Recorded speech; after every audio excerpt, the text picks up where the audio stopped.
अस्सलाम वालेकुम dear students. आज का हमारा टॉपिक है अकस्टिक प्रोटेक्शन ऑफ बिल्डिंग्स। अकस्टिक प्रोटेक्शन क्या होती है? इसमें हम दो सिचुएशन जो हैं वो पहले डिस्कस करते हैं, उसके बाद फिर हम अकस्टिक की तरफ लीड करेंगे कि अकस्टिक टेक्निक या अकस्टिक प्रोटेक्शन होती क्या है। देखिए,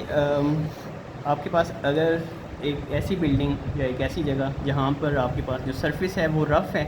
तो वहाँ पर क्या होता है कि हम जो साउंडिंग ऑब्जेक्ट से जो साउंड प्रोड्यूस करते हैं वो उसकी दीवारों के साथ या उसकी छत के साथ या फर्श के साथ जो साउंड वेव्स होती हैं वो अब्जॉर्ब हो जाती हैं, और एज अ रिज़ल्ट जो ऑडियंस उस जगह पर बैठे होते हैं उन तक जो साउंड होती है वो बहुत मदम होती है। मतलब जो स्टार्टिंग में जो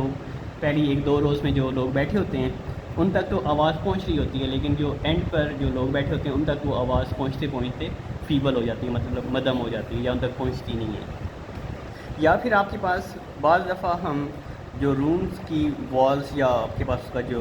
फ़र्श है या उसकी जो रूफ़ है वो हम इतनी ज़्यादा जो है वो स्मूथ या इतनी ज़्यादा रिफ्लेक्टिव बना देते हैं कि जो साउंड वेव्स होती हैं वो बार बार क्या होती हैं, रिफ़्लेक्ट होती हैं। तो जिसका नतीजा ये होता है कि आपके पास डिफरेंट सर्फेस से जो टकराने वाली साउंड वेव्स हैं वो एक जगह पर जाकर मिक्स अप हो जाती हैं। तो उस जगह पर जो लोग बैठे होते हैं वहाँ पर उन तक आवाज़ तो जा रही होती है, लेकिन आवाज़ जो है वो इतनी मिक्सअप हो जाती हैं कि उनको वो आवाज़ जज ही नहीं हो रही होती या आवाज़ समझ नहीं आ रही होती है। ठीक है, मीन्स के दो सिचुएशन हैं। एक आपके पास अगर रफ सर्फेसेज हैं तो एज अ रिजल्ट आपके पास जो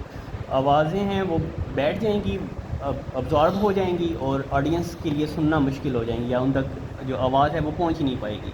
और दूसरी सिचुएशन ये है कि अगर जो सर्फेसेज हैं वो बहुत ज़्यादा रिफ्लेक्टिव हो, ठीक है, तो एज अ रिजल्ट आपके पास जो साउंड वेव्स हैं वो उनके अंदर मल्टीपल रिफ्लेक्शंस होंगी और साउंड जो है वो गैरबल्ड हो जाएगा या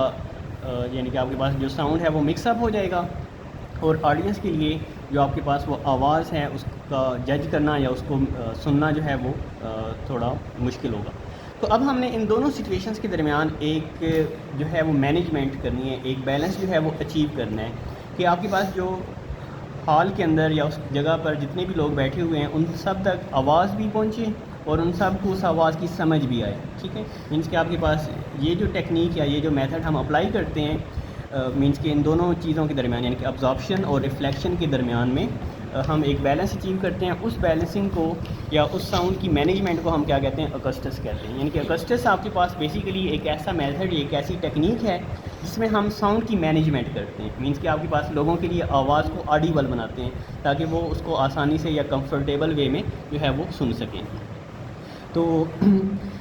अब हम इसको बुक के अकॉर्डिंग जो है वो डिस्कस करते हैं और साथ साथ जो कंसेप्ट हैं वो डिस्कस करेंगे। कहते हैं acoustic protection reduces unwanted sound using soft porous material like carpets and curtains which absorb sound and minimise echoes. Means कि आपके पास जो अकस्टिक प्रोटेक्शन है ये आपके पास एक ऐसी टेक्निक है जिसमें हम अनवांटेड साउंड को जो है वो क्या करते हैं, सॉफ्ट कर देते हैं। मीन्स कि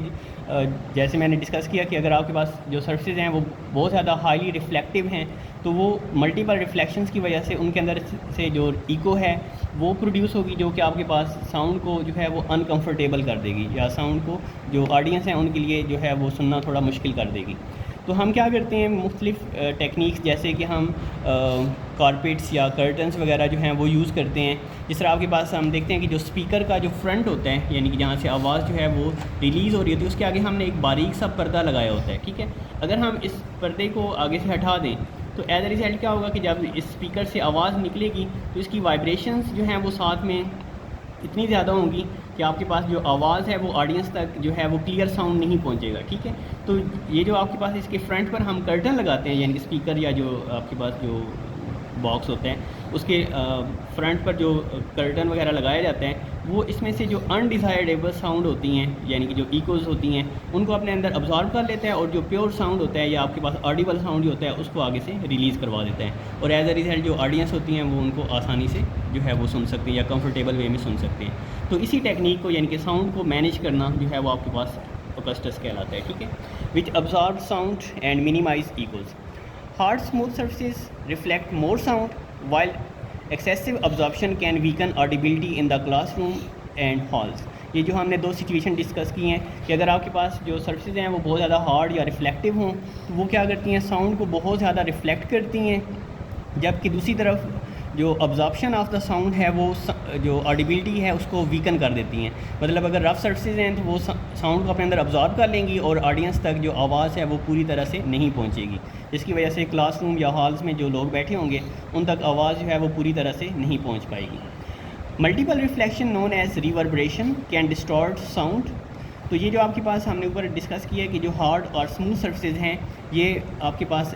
रिफ्लेक्टिव साउंड जो है वो ज़्यादा प्रोड्यूस करती हैं या एक सक्सेसिव जो रिफ्लेक्शन है वो डन करती हैं।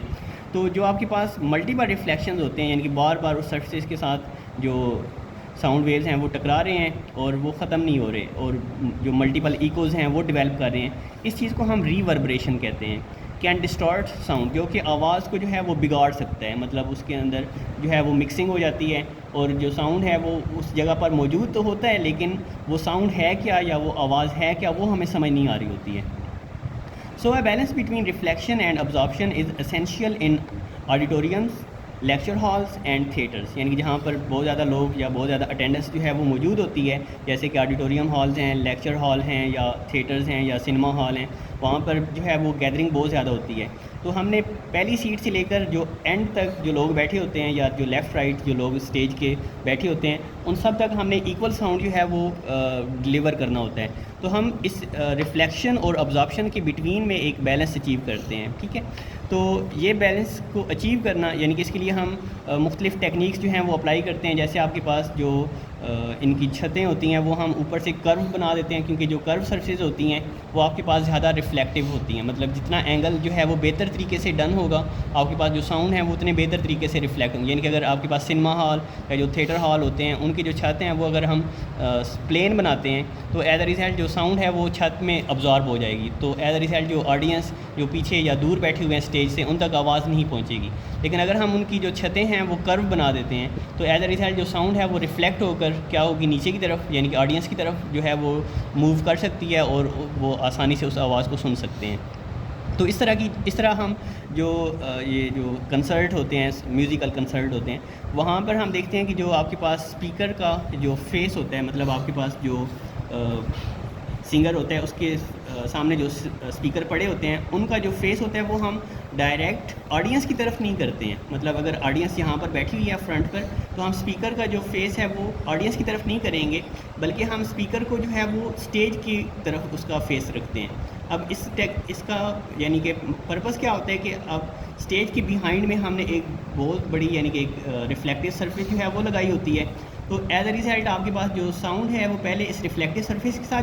जाके टकराता है, तो टकराने के बाद जो है वो पीछे की तरफ जो है वो ज़्यादा स्पीड के साथ बाउंस होता है। यानी कि अगर हम साउंड को यहाँ से डायरेक्ट भेजेंगे तो आवाज़ जो है वो 1-2 रोज़ तक जाएगी और पीछे नहीं पहुँच पाएगी। लेकिन अगर हम स्पीकर का जो फेस है वो क्या करते हैं रिफ्लेक्टिव सरफेस की तरफ रखते हैं तो एज अ रिज़ल्ट आपके पास क्या होगा कि आपके पास जो साउंड है वो बाउंस होकर यानी कि यहाँ से उसके ऊपर जो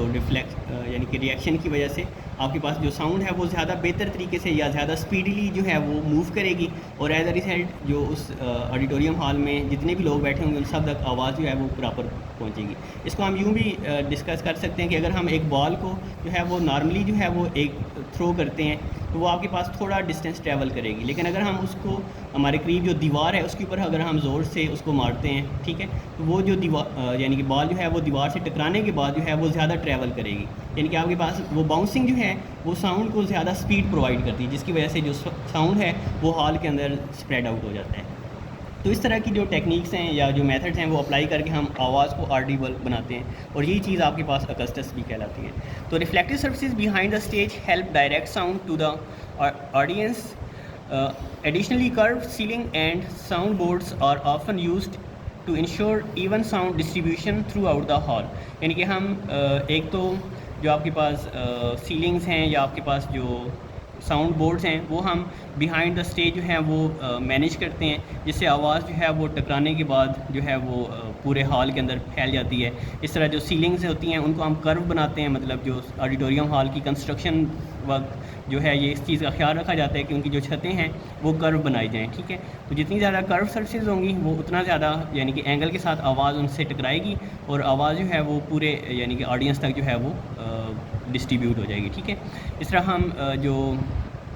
reflective surfaces behind the stage help direct sound to the audience, यानी कि आपके पास जो स्टेज के बिहाइंड में जो हमने साउंडिंग बोर्ड लगाए होते हैं वो भी इस चीज़ को जो है वो